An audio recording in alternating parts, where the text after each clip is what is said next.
Guys, let's take a quiz and see if you know this company. First, what company produced the virtually indestructible 3310 model? Second, which telecommunications giant is actually named after a town and a river in Finland? Third, long before making mobile phones, what industry did this company start back in 1865? Fourth, which brand famously used the Connect People slogan? 5. Which massive European telecom company famously lost the entire smartphone race to Apple and Android? 6. What is the future of this company? Stay tuned to find out. It may surprise you.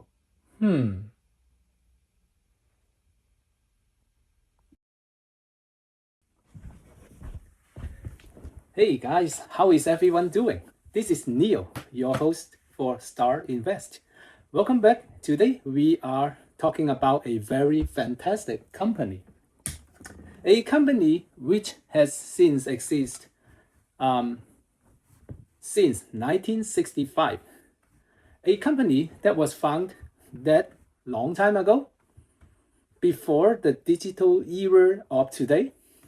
A humble wood plum mill in Finland, Nokia transformed into a massive industrial conglomerate before pivoting to telecommunication. Between 1865 and 1960s, Nokia's story began in 1965 when the founder established a groundwood PULP mill in Tampere, Finland. 3 years later, a second mill was opened. And then, fast forward to the second phase of the company between 1970s and 1990s. In the 1960s and 70s, Nokia established an economics department laying the groundwork for digital switching and mobile telecommunications. And the third phase would be from the dot-com era to now. Despite its early dominance, Nokia was slow to respond to touchscreen and ecosystem, meaning the app system revolution triggered by Apple's iPhone. So in the 1990s, the company started to make some flip phones with buttons like that or like that.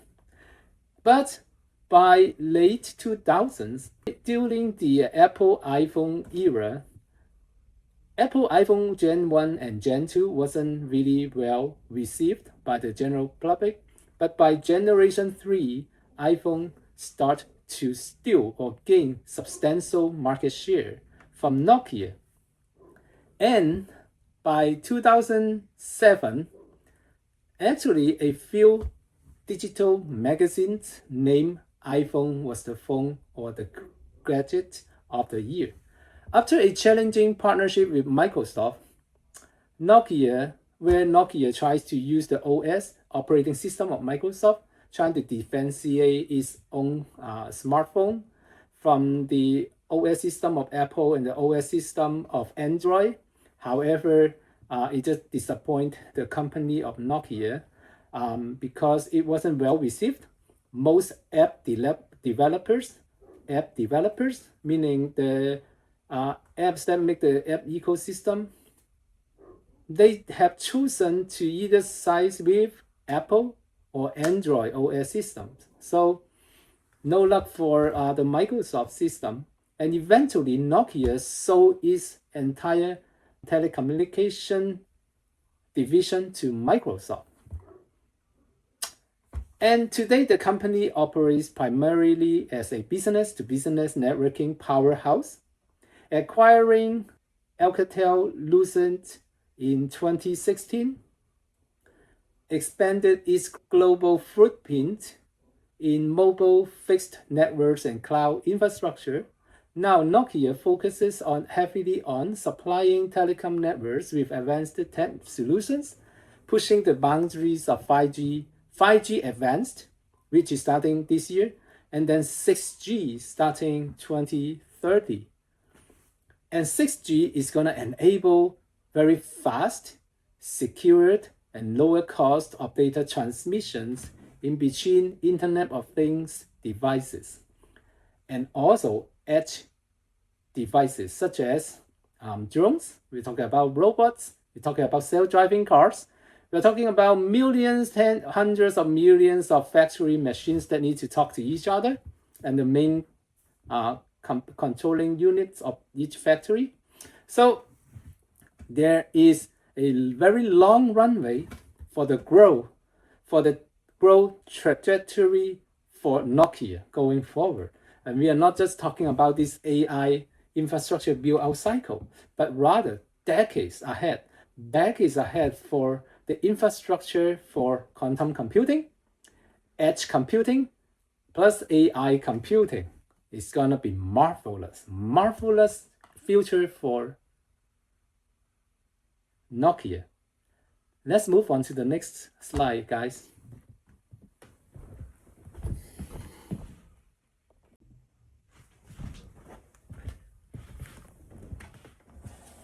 So guys, after Nokia sold off its cell phone division to Microsoft, it has billions of dollars, and it actually, as we have discussed, purchased Alcatel and Lucent. Alcatel and Lucent at that time was a huge telecommunication company with a Bell Labs. The Bell Labs is a legendary research and development center where during the time under Alcatel and Lucent, it was used to develop a lot of communication equipment and networking equipment standards. So after selling its cell phone division to Microsoft, Nokia pivoted to focus on telecommunication infrastructure, network equipment manufacturing, and intellectual property licensing. Today, the company is a global leader in B2B connectivity, providing the foundational hardware and software that powers 5G, 6G connectivity, and AI native networks worldwide. Its core operations are divided into several specialized divisions. First, Nokia Networks, the primary business providing broadband infrastructure, telecom hardware, and software solutions for mobile operators and enterprises globally. It's really a global conglomerate. Nokia Technologies focuses on licensing Nokia's vast intellectual property portfolio, including thousands of essential patents for cellular standards and consumer electronics.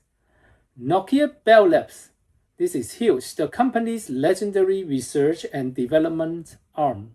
Here's the forecast for. So what does the Nokia Bell Labs do? It is the world-renowned industrial research and development arm of Nokia. It focuses on pioneering foundational technologies for telecommunications, including 6G wireless networks, fiber optics communications, artificial intelligence, quantum technologies, and autonomous industrial systems. What they do, Bell Lab is split into two main research divisions to drive technology forward. Core research investigates the limits of single fiber communications and builds the fundamental wireless technologies that will define 6G. And the second thing is solutions research. Fuses the physical and digital worlds by developing advanced artificial intelligence, robotic automation, quantum computing, and environmental sensing. In the real-world application beyond terrestrial telecom, their innovations are expanding into new frontiers. For instance, Bell Labs was selected by NASA to build the first cellular network on the moon. They are also pioneering technologies that transforms everyday subsea telecom cables into global seismic and environmental sensors.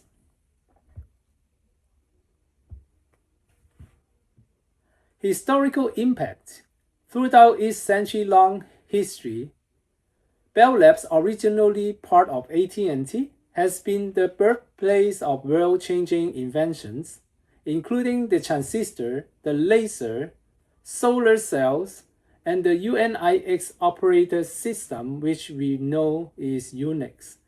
Discoveries made these facilities have yielded 9 Nobel Prizes and 5 Turing Awards.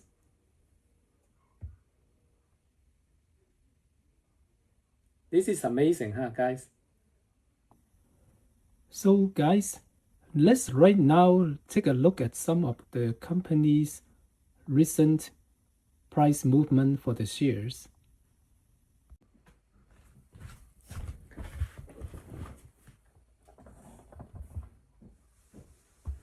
And Nokia, ticker symbols NOK. Right now is just a hair under $15 per share, and it may look red. The reason being, I believe, is it has been enjoying a very great upward momentum as far as the share prices go. From the early 2026, we can see here it was $6.51. The last day of 2025. How about the first day of this year? Let's see. First few days of this year, yeah, $6.51. And it went as high as here.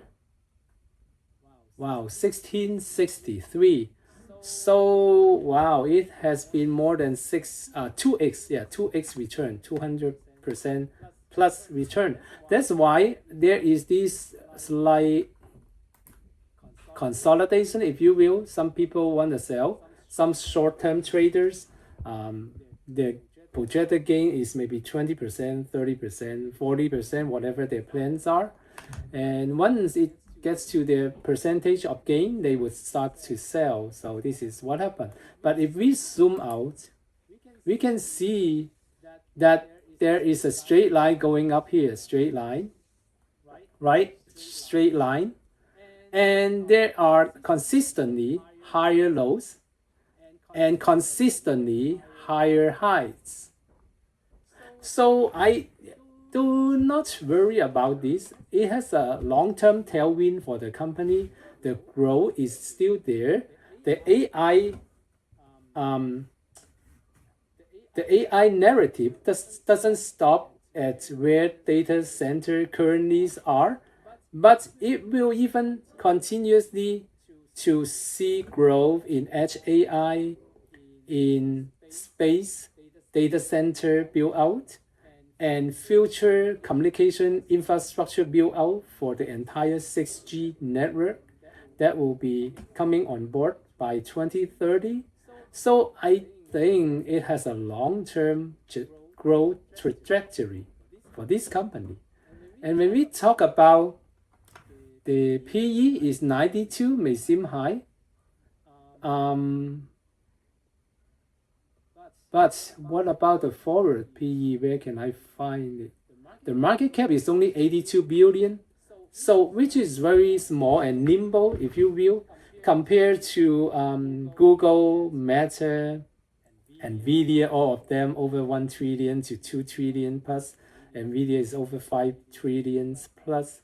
So compared to those big market cap company, mega market cap company, Nokia is very nimble and has a lot of room to grow, to run and grow. From now to 1 trillion, it is almost 12x plus. So still has a lot of room. My gosh. Wow, this is wonderful. Not too small. Where not enough institutional investor hold shares of the company, so it's not that small. So you probably have a lot of institutional investor holding the shares of this company. And then let's see. Oh, statistics. Let me go here. Let's see. Oh yeah, I find it. So the market cap has grown almost 2x or 1x from just 3 months ago. Enterprise value has gone up substantially, which is really a good news. Per share price that you are getting, you are actually gaining the same amount of enterprise value per share actually, because it has almost doubled as well. Even the share price has doubled. Trailing PE 91, but forward PE looks 38. And based on Nokia, the past performance, it could most likely surpass this number. So it could be as low as 30. From 90 to 30, we are talking about PE going up 2x, 200% increase. For example, the PE, for every dollar you gain 1 cent, if it is 2x, that means actually it go up 3x. That is for every dollar it becomes 3 cents, so 300% increase. Wow, that is crazy. And PEG ratio is okay, it's not too high, not too low. PEG ratio ideally under 1 or close to 1, but 1.4 is not really too crazy compared to some of the company that has 3, 4, or even 5 plus. Price per sale is very low, 3.5. A lot of companies see price per sale, especially fast growth company, regardless if it is software or hardware these days, is 8, 9, 10, or even 15. I have seen some that are 22 and 30. Price per book is also reasonable. Enterprise value per revenue is also reasonable. Well, everything looks quite okay actually. So even if up to this recent surge in stock prices, I wouldn't hesitate to buy some and just buy every now and then, every 2 weeks, every 3 weeks, depending on your plan and your paycheck and how much disposable income you have for investing in this company. So I would suggest not to buy everything in one shot, but then if, for example, if you have 2,000, you can buy $500 worth this week and then $500 worth 2 weeks later. And just as an example, and I believe in the long run, this company still have a lot of room to grow. All right, so let's move on to the next slide. Oh, let's talk about what are the price target. Let me check to see if there are any price target for this Nokia. But I believe some of the price target are old already. Need to be updated. Price target by analyst. For me, I have Nokia price target for the next 12 months at $22. $22 for me. I will show you my calculation in the next video. So let's see.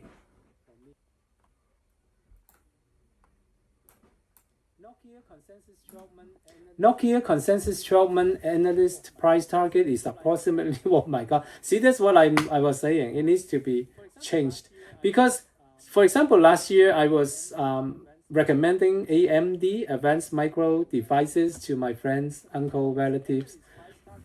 Most analyst price target were 70 to 90s. But at that time it was 110 to 130 already. See the disconnect? AMD the share price was already 110 to 130, but analyst average price target was still under $100 per share last year for AMD. My god. And where is AMD today? 500 plus per share. And last year I already gave AMD $400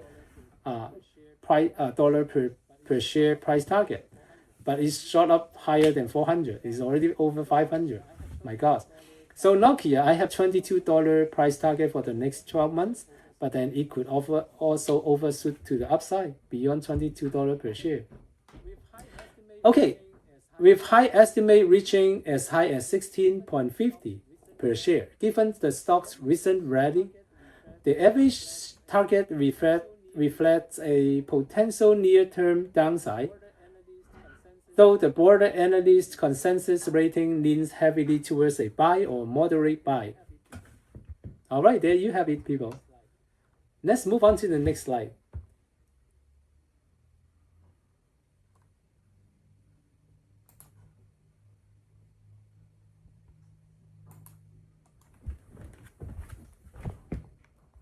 So guys, why 6G is so important and what are the use cases? One more time.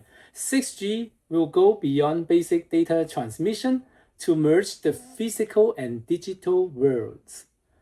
It will enable immersive AI native communication through hyper realistic holographic telepresence,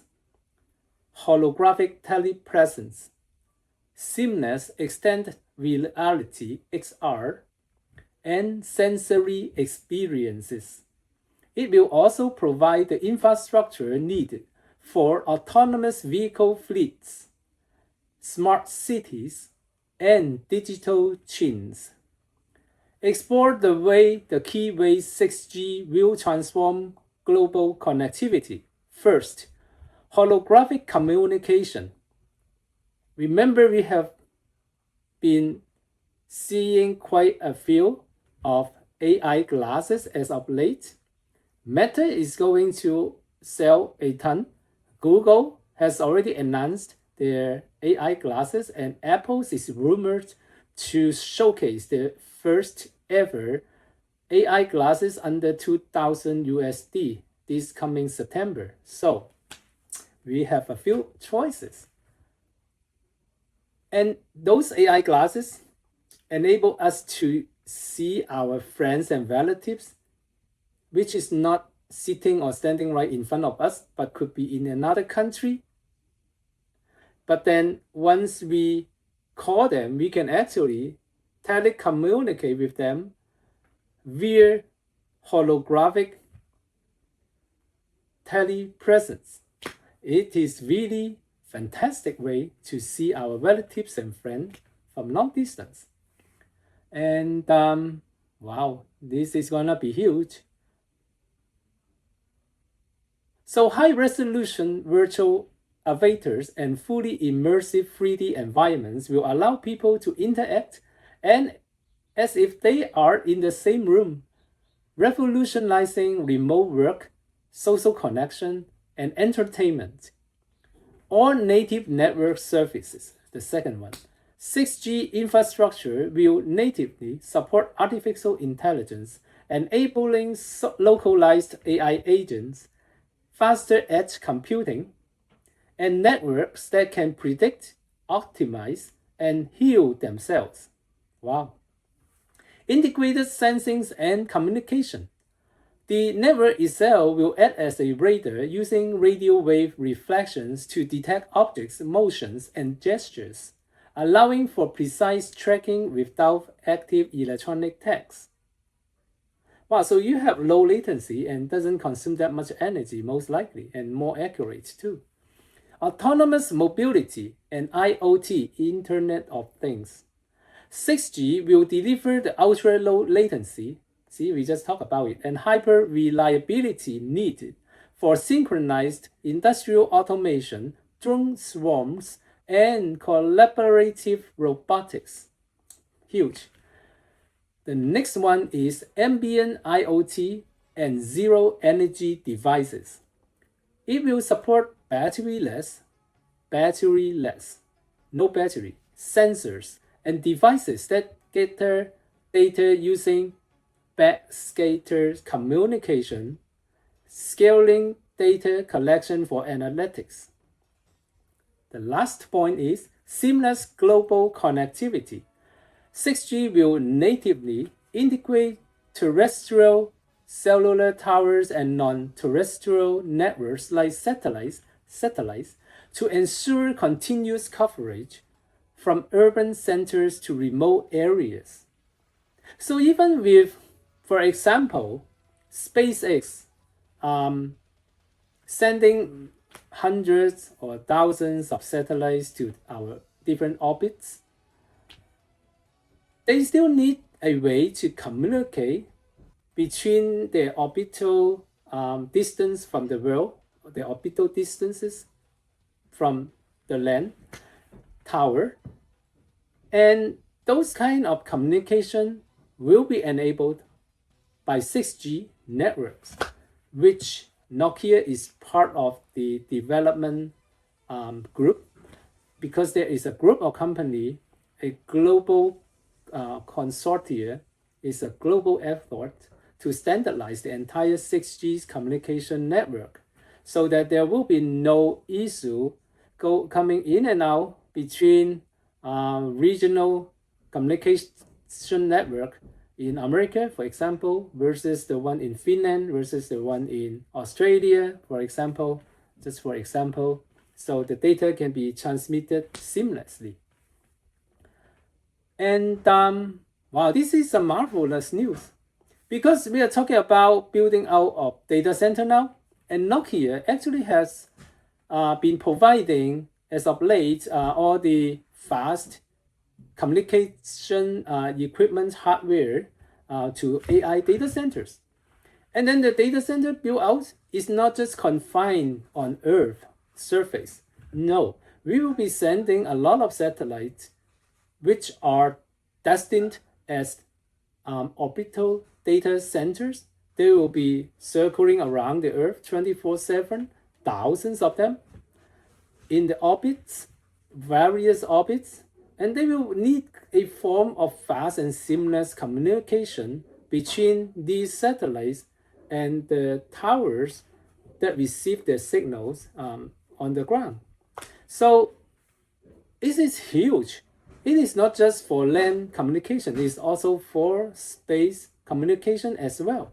And then later on, we have edge AI communication, drones, robots, you name it, our AI glasses, watches, our cell phones, our connected cars, connected homes, smart cars, smartphones, smart glasses, smart watches, smart clothing too. We will be having increasingly artificial intelligence embedded in our clothing as well. And whatever that we will be wearing, they should be a lot smarter once 6Gs will be enabled by around 2030s. Right now, once again, we are using 5G. And then this year, we are also upgrading the entire network to 5G Advanced. And then by 2028, Nokia, together with Qualcomm and various other leading companies such as NVIDIA, remember NVIDIA has a vast interest in Nokia.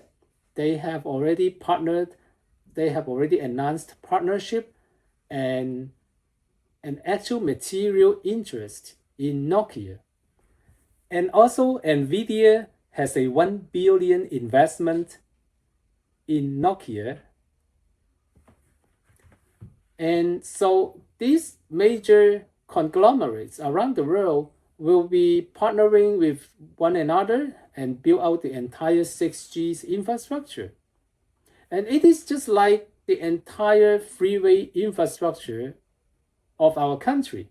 So wherever you go, you pay some toll, and wherever you go, you pay some gas tax because you're using gas, or you're paying some electricity tax when you are buying electricity for your electric cars, such and such. And then this is just the entire infrastructure for data communication versus the one that we just talked about for physical travel with the auto industries, right? So it will be huge, and it will be a multi-decade build out, and including the space communication, how the spacecraft will be communicating with each other in the future. All the robots need a way to communicate with each other while they will be sitting in the spacecraft heading towards Mars, for example. So there are a lot of development and a huge TAM, total addressable market for Nokia going forward. Guys, thank you for watching. Have a wonderful evening. Nokia will be a long-term growth story for sure. And I believe right now, even after the recent surge of its share price, I believe in the long term, the company still have quite a bit of room to grow. I believe 2 trillions to 4 trillions market cap is in the card, but it will be a long-term growth story. It takes time to build an empire, such as how Amazon has spent the last almost 30 years to build what it is today. So it is not something that can be done in a few months or few weeks. It is something that needs to be done for the next few decades. Thank you guys. Have a wonderful evening once again. This will be an amazing journey. So many AI features will be automated with 6Gs. Oh, this is gonna be marvelous time for us to be living. Wonderful, wonderful. Wow.